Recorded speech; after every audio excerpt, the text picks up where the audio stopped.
So these jellyfish fused together. Researchers from the University of Exeter accidentally discovered a pair of injured comb jellies that had Frankensteined themselves together. The whole creature flinched when poked, suggesting the once separate nervous systems had merged together, as well as their digestive tracts. The creature had 2 mouths, and food given to one side traveled to the neighboring tract. The resulting poop was expelled from both butts. In an experiment, 9 out of 10 injured pairs of the jellies fused together overnight, with their muscle movements synchronized just after 2 hours into their newly joined body, and still appeared perfectly healthy after 3 weeks conjoined. One theory suggests fusion like this is quicker for recovery from injuries than regeneration. And these robots are playing a guessing game. Ameca and Azzy are a pair of robots created by Engineered Arts. Each bot contains 32 high-precision, aerospace-grade servo motors and was built using the Tritium 3 OS. OpenAI GPT-3, 3.5, 4, and ChatGPT are supported out of the box. Their facial expressions can range from happy and sad to thinking and anger, and so on. With 32 degrees of movement freedom, Ameca and Azzy can even roll their necks and heads. In this video, Azzy tries stumping Ameca with his guessing game. Just look at this. Is it me? Yes. How did you guess so quickly? Because each time you either picked me or yourself.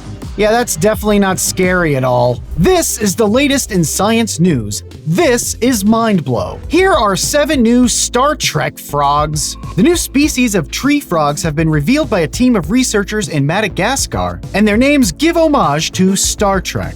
They don't croak, they have unusual calls resembling bird calls and sound effects from Star Trek, which is why they're named after characters like Picard, Kirk, and Sisko. It's theorized their calls were developed to be heard over the sound of rushing water, where they live closely by. And their calls help distinguish between the species too, since they all look pretty similar. Listen to this.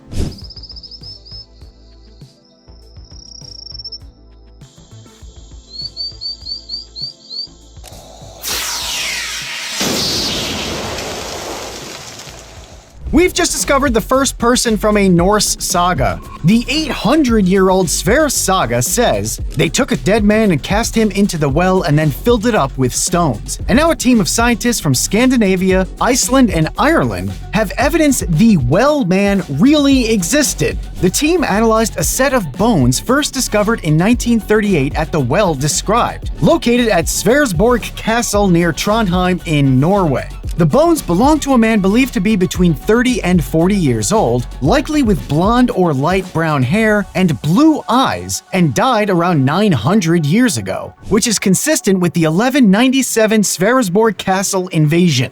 So that is pretty cool. In I don't know about this news, a Bay Area startup claims they've made it possible for people to communicate during sleep. The communication was achieved through special devices that attach to different areas of the head. The CEO of REM Space says, for example, when this participant found himself in a lucid dream, our server sent him a random word, so nobody knew what word it would be, and in a lucid dream, he replied. He went on to say, our server detected his reply and confirmed that it was right, and when the next person found herself in a lucid dream, we sent his answer to her and she repeated it as well. The word was based on what they call the Remyo language, and the software translates electrical and facial impulses into the Remyo sounds through earbuds. He also said when you talk in this language in your dreams, we can hear you and we can connect 2 dreamers together. I don't know what to make of this, so yeah, I guess we'll see. Now you need to see this octopus. Marine scientists recorded this weirdo bouncing across the seafloor at 4,800 meters deep,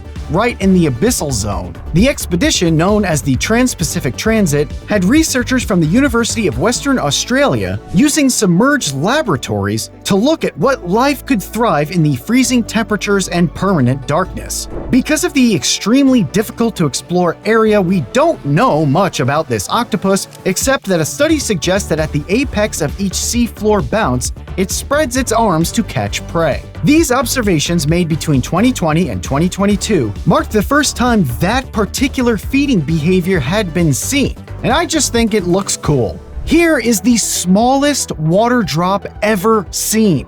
For the first time, scientists have observed on a molecular level the tiniest air bubble ever to bloom. They used palladium, a recycled metal that catalyzes two elements to synthesize water. The team developed a membrane that trapped the molecules inside tiny hexagonal nanoreactor cells, making it easier to observe using transmission electron microscopy. They added hydrogen and oxygen atoms to the surface of a 20 nanometer wide piece of palladium and used their membrane to see the interaction. A water molecule is less than a third of a nanometer across, so to see the compounds they used a form of electron microscopy that records energy lost by scattering electrons. They then were able to observe atoms combining to form the tiny bubble on the palladium surface. Amazing. And now here's Steve Jobs announcing the very first iMac. To introduce iMac, our consumer product. And iMac comes from the marriage of the excitement of the internet with the simplicity of Macintosh. Even though this is a full-blooded Macintosh, we are targeting this for the #1 use that consumers tell us they want a computer for, which is to get on the internet, simply and fast. And that's what this product is targeted for.